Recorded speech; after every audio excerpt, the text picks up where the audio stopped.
एक बड़े से हाथी को एक छोटी सी छड़ी से कंट्रोल किया जा सकता है, लेकिन क्या वो छड़ी उस हाथी से बड़ी होती है? जी नहीं। एक छोटी सी मोमबत्ती से बड़े अंधेरे को ख़त्म किया जा सकता है, लेकिन क्या वो अंधेरे से बड़ी होती है?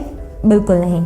एक बिजली पलक झपकते ही पहाड़ को तोड़ देती है, लेकिन क्या वो पहाड़ से बड़ी होती है?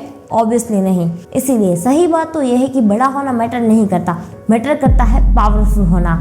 और ऐसा ही पावरफुल बनने की साइकोलॉजी में हम इंसान की बिहेवियर, थॉट्स और एक्शन के बारे में स्टडी करते हैं, लेकिन डार्क साइकोलॉजी हमें इन्फ्लुएंस, मैनिपुलेशन एंड कंफ्यूज करने के बारे में बताती है। तो चलिए जानते हैं पावरफुल बनने के लिए वर्ल्ड की most dangerous book the 48 law of power के लॉ नंबर 8 के बारे में। Make other people come to you, use bait if necessary.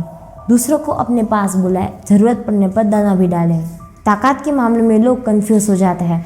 आपको एग्रेसिव एक्शन और इफेक्टिव एक्शन के बीच में फ़र्क समझना होगा। वो ताकत किसी काम की नहीं जिस पे आपका कंट्रोल ना हो। ज़्यादातर लोगों ने आक्रामकता को प्रभावी काम मान लिया, लेकिन असल में सबसे प्रभावी काम होता है पीछे रहना, शांत बने रहना और दूसरों को अपने बिछाए जाल में फंसाना। इतिहास गवाह है, कई लीडर्स अपने एग्रेशन से ताकत को हासिल तो कर पाए, लेकिन उसे बरकरार नहीं रख पाए। इसके पीछे रीज़न है एग्रेसिव इंसान कम नियंत्रण में होता है। तो करना यह है कि आपको किसी भी सिचुएशन में अपने इमोशंस को कंट्रोल में रखना है। अगर आप इमोशनल होकर डिसीजन लेते हैं तो आप इमोशनली बहुत ही ज़्यादा वीक है। अगर आप सभी इमोशंस के ऊपर काबू नहीं रख पाते तो इस एक इमोशन के ऊपर काबू रखें। वो है एंगर, गुस्सा। ये एक ऐसा इमोशन है जो आप और आपके दुश्मन दोनों में होगा, लेकिन आपको आपके गुस्से पर नियंत्रण रखना है, क्योंकि ये एक ऐसा इमोशन है जो आसानी से किसी को भी उकसा सकता है। गुस्से में आदमी चीज़ों को ढंग से नहीं देख सकता। ऐसे में आप उसे इन्फ्लुएंस करके अपने पास बुला सकते हो और सिचुएशन को अपने कंट्रोल में कर सकते हो। अगर आपका दुश्मन स्मार्ट है और वो आसानी से इन्फ्लुएंस नहीं होता, तो अब आपको एक बेट का इस्तेमाल करना होगा, एक ऐसा चारा जो उसे आकर्षित करे और वो आपके पास आने के लिए मजबूर हो जाए।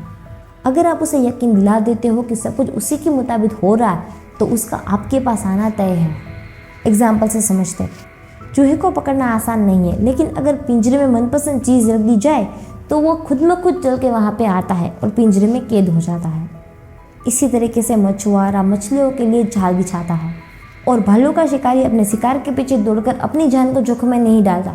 वो तो बस फंदे में शहद लगाकर अपने शिकार का इंतज़ार करता है। बस उसी तरीके से आपको आपका जाल आकर्षक बनाना है। दुश्मनों की इच्छाएं और भावनाओं की उलझनें उनको सच्चाई नहीं देखने देगी। उसे ऐसा लगेगा कि वो अपनी चॉइस से आपके पास आ रहा है, लेकिन असल में सच्चाई तो ये होगी कि सारा खेल आपका होगा। कहते हैं अपनी गली में तो कुत्ता भी शेर होता है, इसीलिए आप खुद चलकर उसके पास कभी ना जाए, हमला करने के लिए भी नहीं। उसको अपने कंफर्टेबल एरिया से बाहर आने दे। जैसे ही वो आपके इलाके में आए, सारा खेल खत्म, जीत आपकी। देखिए, अगर आप लोगों को कोई भी काम करने के लिए मजबूर कर सकते हो, तो उसका ये मतलब है कि पूरा नियंत्रण आपके पास है। कंपनी हमें 3 साइज के प्रोडक्ट के ऑप्शन देती है, स्मॉल, मीडियम एंड लार्ज। हमें लगता है कि हमारे पास 3 चॉइस है, लेकिन असल में हम वही चीज़ चुनते हैं जो कंपनी हमें चूज़ करवाना चाहती है। ऐसे में हम खुद चलकर उनकी जाल में फंस जाते हैं। हमने अपनी चॉइस की नहीं, लेकिन कंपनी ने जो चूज़ करवाया वह चीज़ खरीदते हैं। मैजिशियन ट्रिक्स के दौरान आपसे वही चूज़ करवाता है जो वो करवाना चाहता है।